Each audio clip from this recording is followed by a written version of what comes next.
Hey everybody, welcome back. This is John Malanca with the Association of Cannabinoid Specialists. I'm here with Dr. Adam Abodeely, Dr. Suraj Tandon, and our founder and leader, Dr. Jordan Tishler. So welcome, gentlemen. How are you today? Doing great. Good, good, good. The topic that we're going to cover is why does a physician or a medical expert need to um, prescribed? And I know that prescribed is a loose term, but I think most patients understand what prescription is and a doctor prescribing a medicine. Cannabis, we all agree that cannabis is a medicine and it's not a one size fits all, and a doctor should be involved. And so we've covered the coast here and North America and split in two. We have Canadian Dr. Tandon and then Dr. Abodeely and Dr. Tishler are here in the United States. And so everyone has their own term. I'm out in California, we call it recommendation. Dr. Abodeely, you were talking, what was your term that you have there? In New York State, we certify patients to have access. Certified. And Dr. Tandon up in Canada? We sort of say authorized patient access.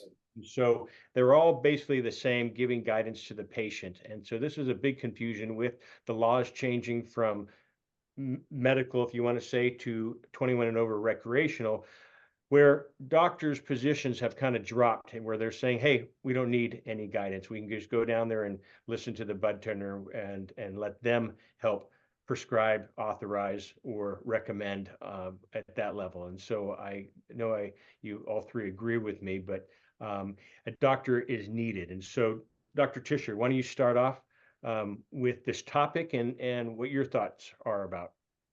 Thank you. I think that we should look at all of our experiences, and I want us to talk about Dr. Tandon's experience in Canada because they have had an interesting evolution over the last decade.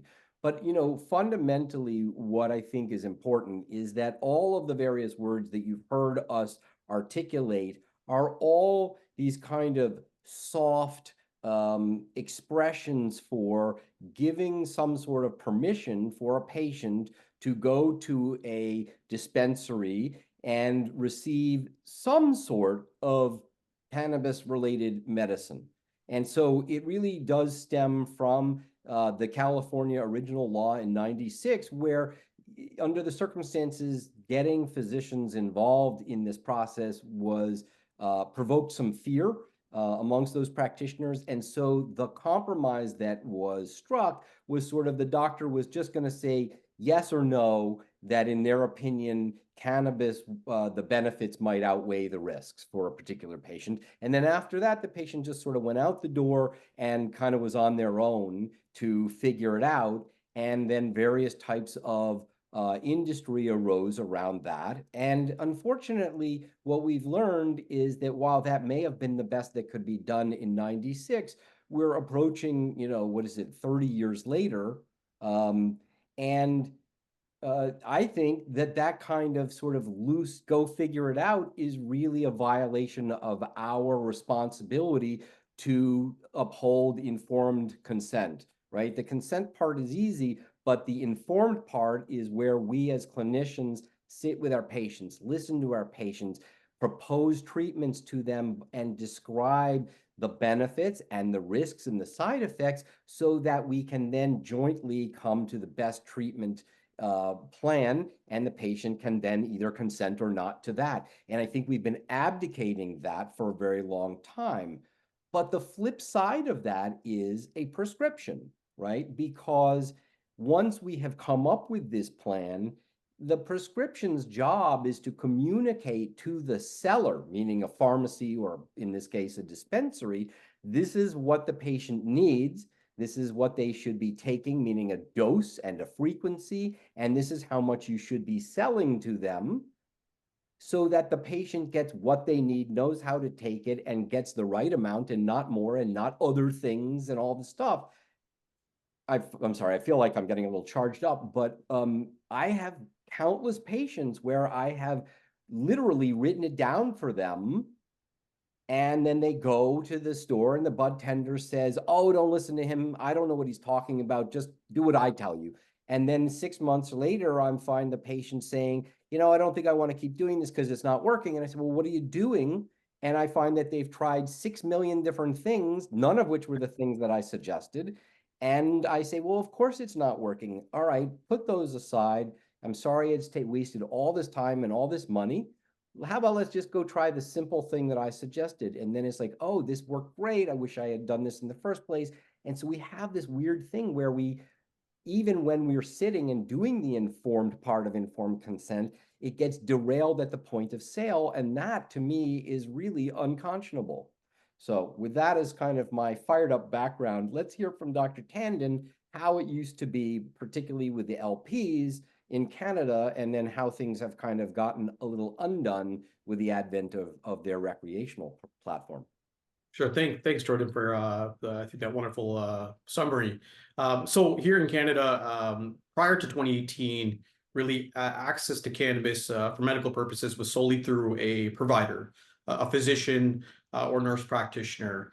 And so typically patients would have to see one of us in consultation, going through their medical history, looking through their current medication portfolio, and ensuring that there are no drug-drug interactions. And we would then make suggestions, as Jordan mentioned, in with respect to the concentration and the types of cannabinoids, including the possession or the quantity of possession. And that would certainly, we would authorize them with a medical document that would allow them to have access to this medicine through a licensed producer or manufacturer. And we would then sort of ensure that there was appropriate follow-up so that we could tweak and slowly up titrate the medication accordingly based on their symptom needs, and kind of either go up or stop once we find adequate relief. And that we found to be quite effective in not only improving symptom management, but also mitigating adverse side effects that can develop. Of course, cannabis is a medicine, and it's certainly not without any adverse consequences. But up titrating low and slow and going slowly, you can help mitigate those side effects, especially in more frail, compromised individuals and elderly patients. So we found that to be quite effective. But unfortunately, after the introduction of the recreational market in 2018, we certainly saw a number of patients drop off just based on convenience, and they decided to either they were a bit persuaded or felt out of convenience it might be easier just to go to the corner dispensary, and maybe in consultation with a bud tender who may not be, who certainly is not a healthcare provider or privy to provide medical advice, decided to take some sort of feedback and select a product. And often at that time, that would result in sort of adverse side effects or exposure and potential greenouts and toxicity, and resulting in the ER. And so my point is that having shifted from sort of a medical focus to a recreational market, or having a combination both, we certainly have seen an increased risk in patients ending up in the ER or developing some sort of side effects as a result. And I'll say this, if you're a cancer patient, you would not, if you're a cancer patient on chemotherapy or immunotherapy, you wouldn't go to your local dispensary and bud tender and have them make modifications or suggestions on how to take this medicine appropriately. And so similarly, cannabis is a medicine that has potential, has therapeutic potentials, but it needs to be done in conjunction with a healthcare provider that can understand all of its mechanisms, its safety profile, and its potential for drug-drug interactions. So that's how I look at it. I think, we know that the recreational market is going to coexist, and how here it is in Canada, it coexists with the medical market. But I think, again, to really ensure the best outcomes for patients in really assessing its therapeutic potential is to ensure that it's done by a provider or through a prescriber or an authorizer or certifier, whatever it may be, but under specialist care. Sorry, Dr. Abodeely here. We've all seen this where it's a friend of a friend who told me, and it's, try this and it worked for him or her. It's not a one size fits all. And as you mentioned, the drug-to-drug interaction, age, weight, current health condition, the condition that they're going through, the sensitivities, the weakness, have they been eating? Are they, cancer? I've seen too many cancer patients that, because of what they seen online or because of what the dispensary, hey, I got this, try it. They have ingested too much, and it's an uncomfortable, it's not like alcohol. drink too much, throw up, eat some bread. You're like, oh, won't do that again. I have a headache. I'm okay. Cannabis, you can take this gram dosing just Oh my blows God. my mind. And that's a whole, that's just, and that's the part that it's not a one size fits all. And I tell people, before you give it to your patient, your loved one, you take a gram, tell me how you feel. Then you kind of realize, oh, you're right. And I've had too many patients and doctors, even when Corinne was going through cancer treatment, where we were at a clinic and the doctor, I said, where's that patient that was here every day with us? And the husband said, the doctor said, take a gram of this oil. And we thought she was going to pass away last night. She was that intoxicated and already being that weak. And so that's the part that I really uh, stress on, that a medical professional needs to be involved. Listen, I agree with everything that everyone said. I've taken some notes here. I am first and foremost, I am a very firm advocate and believer that cannabis, if it's being used as a medicine, needs to be in a prescription for lots of reasons. We've talked about the importance of first doing best by our patients. We've talked about the safety risks. We've talked about this informed consent, and that is, that's the patient-centered approach. And then there's these other things that we have to consider. First, I think taking, it needs to be a prescription and needs to be seen as that, just in order for it to be taken seriously, first and foremost, as a medicine. When I'm sure we've all had experience talking to other doctors about cannabis and dosing, and there's no other medication that has so many options, so many different routes of administration, so many different preparations, so many different dosing options. And there's no other medicine that we can simply prescribe and then send the patient to a pharmacy and then let them kind of pick what route of administration they want, let them pick a dosing range, let them pick a frequency range. When we prescribe medications, there's a route of administration, there's a dose, and there's a frequency, and it's very hard to convince doctors in the healthcare field to treat this as a medicine if we're not treating it like a medicine, which means prescribing properly. So that's one of, that's the other reason. The other thing we talked about, or we may or may not, we kind of talked about, is just we're talking about informed consent. We're talking about the legality of this. I actually had a conversation with a pharmacist in New York State recently who actually was in court over this. Why? Because in New York State, there's very loose policies, right? There's very loose policies as far as how we recommend cannabis. Right now, I have the option to be very specific on this certificate. I can state, milligrams. I can state routes of administration, frequency, just like any other prescription. However, there is no option for me to mandate that pharmacist to prescribe that. And that's where this kind of legally binding agreement comes in. And what's happened in New York State is there's nothing overriding, there's nothing preventing my order from being, a recommendation from being overridden by the pharmacist. In fact, in New York State, I can simply write per pharmacist consultation, which now it puts the entire exposure on the pharmacist. And in this case could be a bud tender in this case. So it's extremely, confusing. And of course, if we're going to have a legally binding agreement like a prescription, then there needs to be these kind of, protocols that are followed and the prescription being prescribed as written. And lastly is to avoid the biases or the incentivized selling that goes on within dispensaries. The dispensaries are this combination of, we'll call them a dispenser, a general retail market and a pharmaceutical dispensary. And so the promotions are well and alive in any dispensary, just as they are in any other retail location, which then drives selling behaviors and is very easy for people to be coerced to buying a different product, which may have a different effect, different dosing. So, in addition to all the other things that, we mentioned when it comes to patient safety, there is this, taking it serious as a medicine, which we need to do. And then, of course, just avoiding, the biased nature around selling, and then, the legality issues around it as well.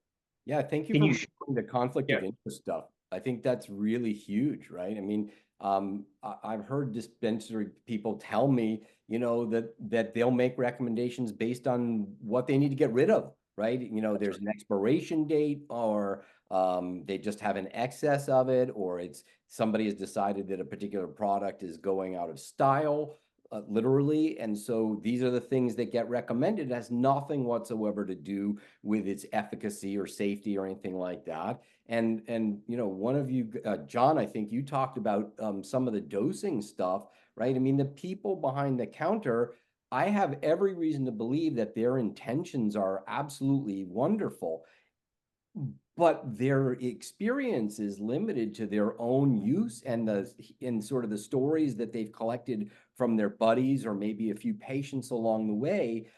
You know, but ultimately for a lot of these bud tenders and other recreational users, there's this more is more, right? It's if the goal is to get blasted, then you want a big dose. But from a patient's point of view, who neither wants to get blasted nor has that kind of built up tolerance, it's like what you were saying about the gram dosing. I mean, that's just, you know, nuts.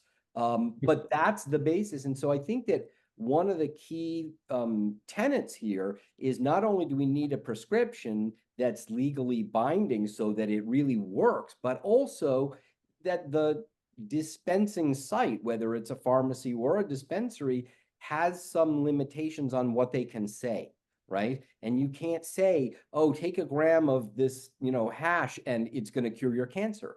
Or, you know, this strain is good for your insomnia. I mean, unless and until it's either prescribed that way by a knowledgeable clinician and preferably with some real scientific data to base that recommendation upon, there's no rhyme or reason to having non-medical folks making these kinds of essentially prescriptions and without the medical license. I was And gonna say, I think as the case law starts to evolve here, I think we're going to realize the mistakes that they created in allowing it to, you know, be the way it is. To have a pharmacist actually tell me New York State needs to get their stuff together and stop telling us or letting us have the ability just to. Wow. Right. So now we have pharmacists who now are on the hot stove for this because they had to, this pharmacist had to testify to, well, what do you know about that medical condition? What do you, right? And so here's again, and their answer, that it's not me, it's the doc. No, the doctor simply just said that they could use cannabis. So whose shoulders is this going to lie on? So it's going to straighten itself. It seems like it's going to straighten itself out just through case law. But I'm happy to report that, you know, I'm hoping we can be part of the change in New York State, because we're seeing the problems it's created. So when you say pharmacist, can you explain your definition? Are you considering dispensary workers as pharmacists? Or are you no, not necessarily. In New York State, you know, before the recreational adult use market opened, everybody had their access through they were called pharmacies. And because they had to be run by trained pharmacists. Now, over the past few years, that they had allowed technicians and things that we would call the equivalent of a bud tender, but since it's not the adult use market, I think just for nomenclature, they haven't really used the word bud tender yet in the dispensaries as much as they do in the recreational market. Gotcha. And for our audience, can you share your recent position that you're taking with the state of New York? Yeah, so New York State just initiated a new program through their medical cannabis program, and they developed a medical cannabis advisory committee of myself and another probably 10 vested individuals, ranging from, you know, academics to pharmacists, to try to really look at the program in New York and the prescribing patterns and try to find a way to provide some more clearance, guidance for practitioners in New York State. And we've chatted a lot of the stuff that we've already talked about today. We've talked about developing, you know, a consent form that is authorized, that has been approved by New York State to be able to help physicians because there's still a lot of uncertainty and which is also limits a lot of physicians from wanting to get into it. They don't understand the liability behind it. They don't understand the prescribing patterns behind it. So we're hoping that we can increase access just by cleaning up the program in New York State and doing exactly what we're talking about here, making cannabis be seen as and treated as a medication in the form of a prescription and a legally binding document if it's being used in that setting as opposed to the adult use market. You know, one thing I just tangentially wanted to comment on is you and I both got appointed to our respective state advisory boards at the same time. You sound like you're getting in there and doing good things. We haven't met yet. I'm like, dude, it's June. It's like half the year's gone by. What's going on? So I don't know what's going on, but I'm glad that it's working better in your state. Yeah. Hey, it seems like we just have some interested people that, we all share the same frustrations, we're discussing on this phone and saying, well, the state's given us some leeway to tell them the way it should be done. So we're hoping that we can. So, so most of our listeners probably will be physicians, medical professionals. And so with your frustration, as you just mentioned, Adam, can you share with our listeners what they should do in their communities, their states, to express their frustration and perhaps start a coalition like that? Is it, I guess is it the Medical Cannabis Coalition or what was it? No, it's just, it's a department within, it's within the New York State Department of Health. Gotcha. A committee that's an Committee. Committee that's been formed, yeah. So for the other physicians, medical professionals that are here, reach out to the state, see if you can start a committee in your state to express your frustration as well as to help this sector grow in the way it should grow. As California, we were the starting point in most cases, and we made a lot of errors. And I think as it's going its way across the United States and globally, you're seeing that other states and countries are really adapting to what we did and improving, just like it's happening in Canada, like it's happening in Latin America, as well as over in Europe and beyond, of seeing where it was, where it needs to be, and where it should go. And so I think it's education is a big piece, and we're here to help spread the word. So if I can jump in with one last thought before please do. The discussion we've had this evening around prescriptions and limiting medical claims that are made at the point of sale and a bunch of other things that really focus on allowing our patients to use this medicine as a medicine safely and reliably. These are sort of fundamental cornerstones or building blocks of the Association of Cannabinoid Specialists. And so for anybody who's listening and who's nodding along and agreeing with us, please come to us and help us. If you're a clinician, please join. If you're not a clinician, we are a not-for-profit organization and can use some financial support. So please come visit us, come speak with us. You can find us online at www.cannaspecialists.org. Again, www.cannaspecialist.org. You need the www in order to not get some weird message in your browser. But we have lots of educational material, and obviously a lot of this policy advocacy stuff is near and dear to our hearts as well. Well said. So Dr. Jordan Tishler, Dr. Adam Abodeely, and Dr. Suraj Tandon. I'm your host, John Malanca with the Association of Cannabinoid Specialists, and we'll see you next time in our next Casual Conversations. Children need your help. Older folks need your help too. Whether it's brain-destroying seizures or life-crippling pain, cannabinoid medications can be a game changer. At the Association of Cannabinoid Specialists, we are on a mission to train healthcare providers using research-backed science and to advocate for delivery systems that better serve patient care. Our children need us, and our parents do too. Help ACS bring care and relief to all who need it. Donate to ACS today.